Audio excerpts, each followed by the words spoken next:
how are you? This is Kenita, agent slash investor. How we doing on this lovely day today? Hi. Now, as y'all already know, I'm venturing out, as I keep telling y'all before, but putting it out there as far as with me want to work with divorced couples. It's a touchy subject. I want to dive into it and learn more and try to help the community and help those couples out the best way that I can as a real estate agent. So, like I said, doing my research, still getting my certifications and things of that nature. I have researched like the biggest mistakes that couples make when getting a divorce, when choosing a realtor or slash real estate agent.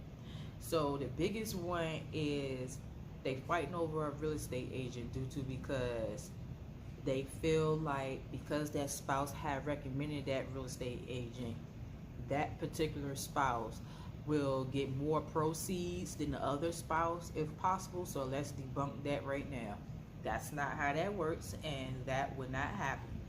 So many people that like I said, try to get a real estate agent fight or disagree for the wrong reasons.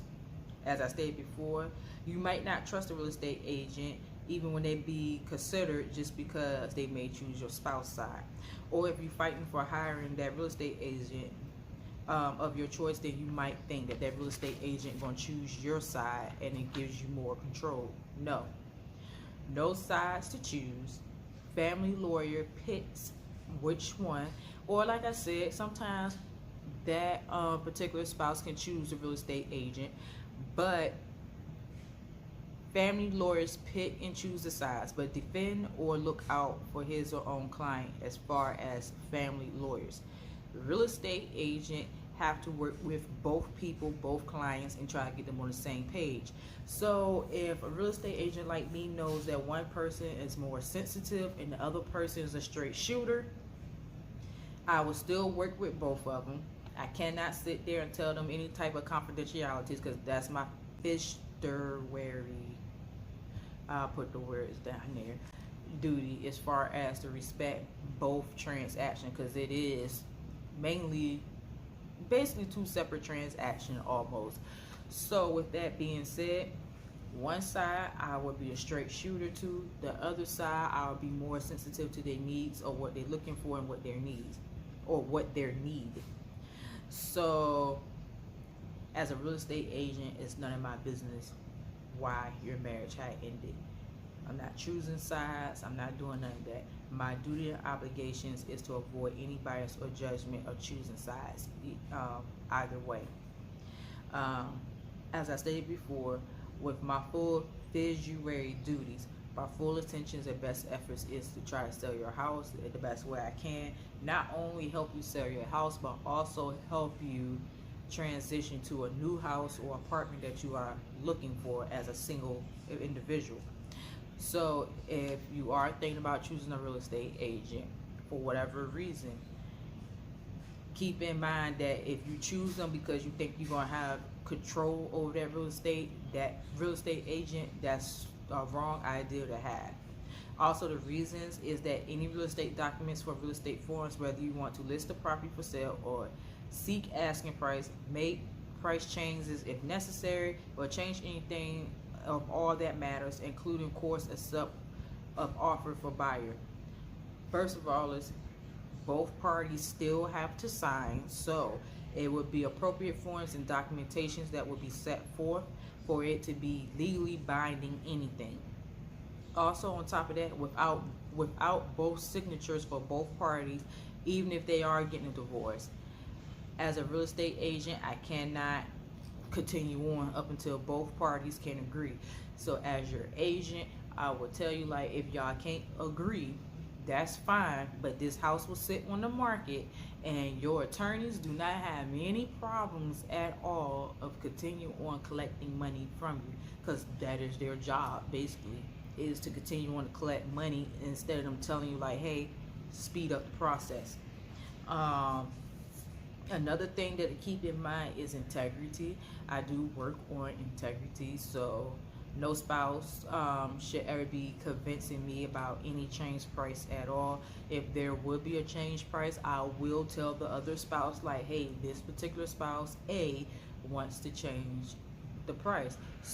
Spouse B, are you okay with that? So we could be on the same page. Once again, I will still show both documentations and make sure that not only with those documentations that I'm showing, that what spouse wants to change as far as for pricing wise, I'm showing that particular documentation so spouse B could be on the same page and I could get both of y'all signatures, so it won't be no X, Y, Z or whatever the case may be.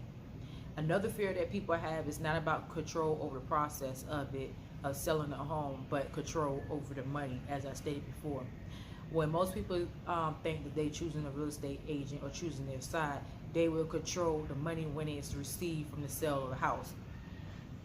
Keep in mind, when it comes to that money, and I'm not an attorney at all, but what I have researched and read, it states that the money is held in a lawyer's trust account.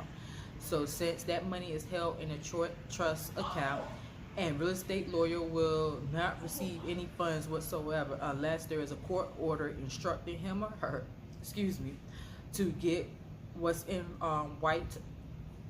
who gets in what in black and white ink, and finalize separation agreements. And not only that, both parties and both family lawyers, where all parties agree on exactly who get what funds.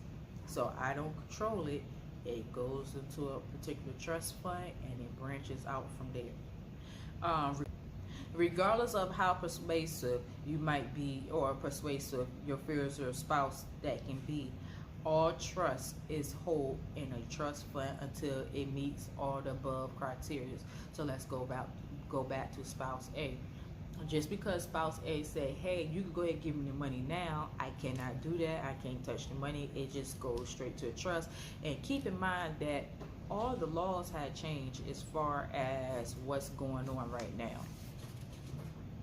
So with that being said, is as a real estate agent that's doing divorce and stuff like that, these are some of the criterias, and maybe try to help you ease your mind as far as when it comes to selling the matrimonial home or business for that matter. It's steps that's involved, and just keep in mind that just find a perfect agent that know how to do that, or that's willing to learn how to do that, because some agents will walk away and say, hey, I can't do this because it's too much work. Me personally, I want to learn and understand how this goes. So anywho, I am Kenita, agent / investor. If you are getting divorced, unfortunately, and you need help as far as selling your home, please reach out to me.